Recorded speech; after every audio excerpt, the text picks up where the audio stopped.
Thanks for tuning in. Thank you for that time and support that you have chosen to give the RRT Boxing Show. I'm your host, Mr. A. I'm ready. You're ready. Let's talk some boxing on the Ready Talk Boxing Show. Weekly recap of January 18th, the weekend.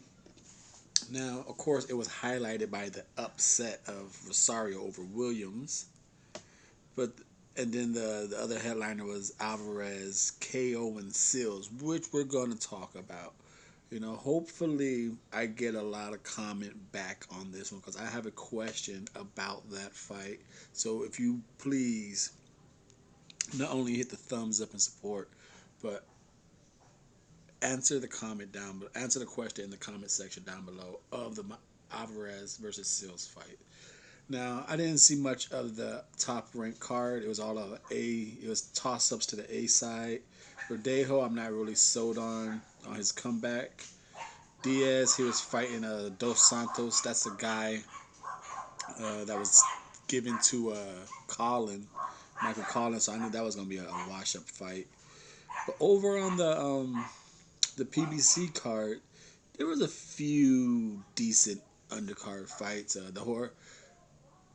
I guess you could say the Cota versus Lamana is not much of a fight, but just like I said, just for the joking fact that the last two opponents that defeated Cota went on to get title shots and become champions. So, ha ha ha. Watch Thomas Lamana, who Cota ends up fucking beating the shit out of. It's crazy, like Cota, it was in there with elite competition, made it look like shit.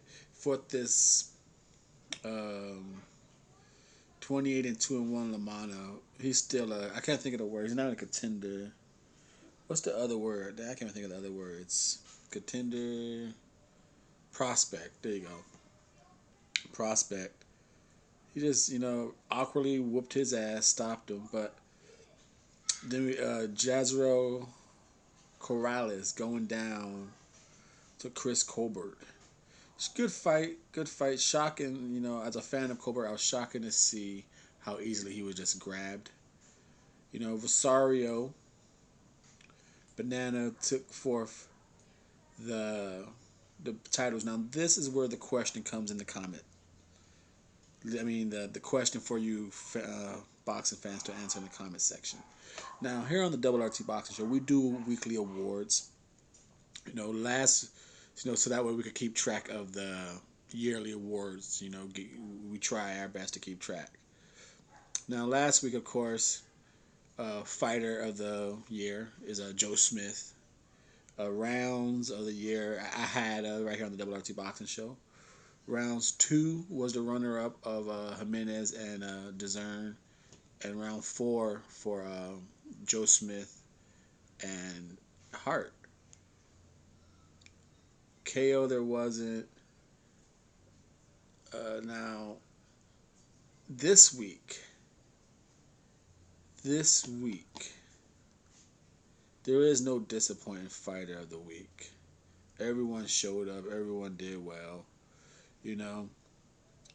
Now, as far as knockout, or we could say round again. Jason Rosario is a nomination for 2 rounds of the week.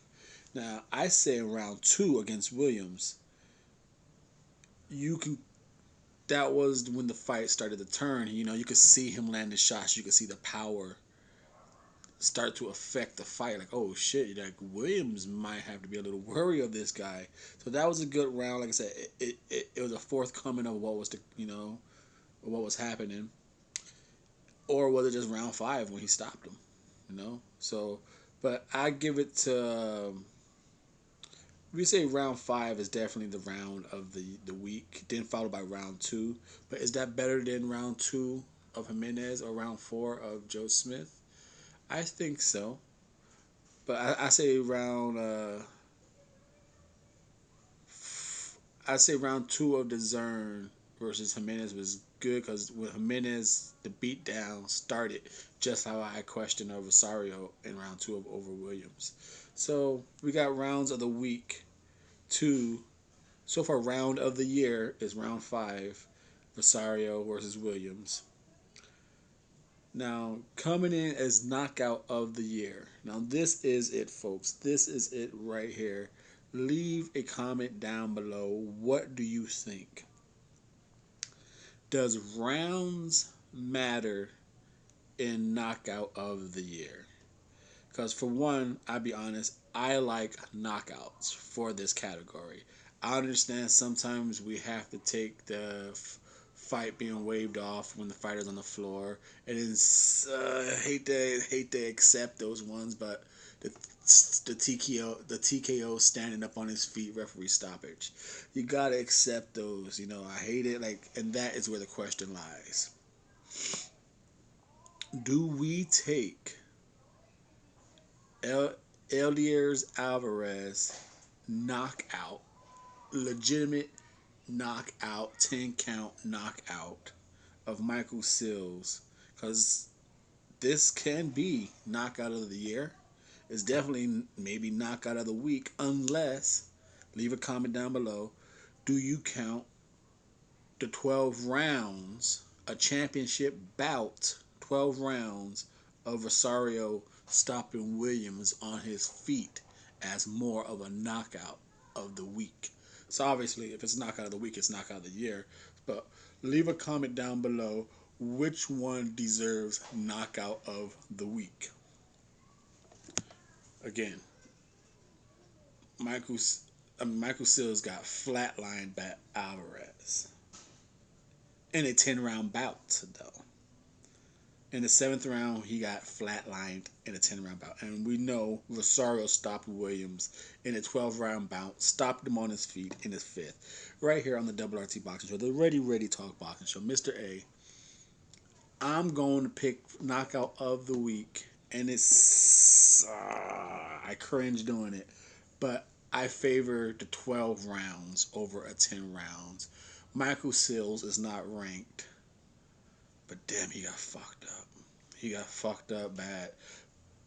But he's not ranked. Julian Williams, obviously the champ, got stopped on his feet, fucked up.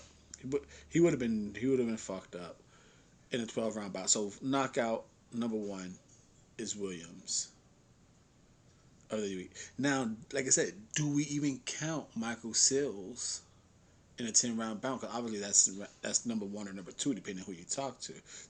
Leave a comment down below. How should the RRT Boxing Show count the knockouts? Should a 10-round bout be counted even in this category? And then, so that is that. That is the weekly recap. Knockout of the year. Asterisks, maybe. Rosario stopping Williams. Who is obviously he's the fighter of the year, fighter of the week.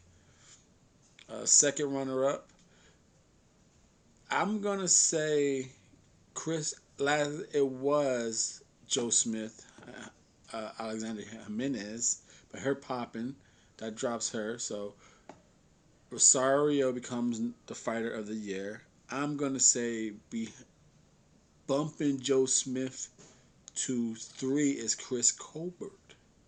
He becomes fighter of the year, runner-up. And this is the RRT Boxing Show. That is the weekly recap for January 18th, 2020. Thank you for your time and support.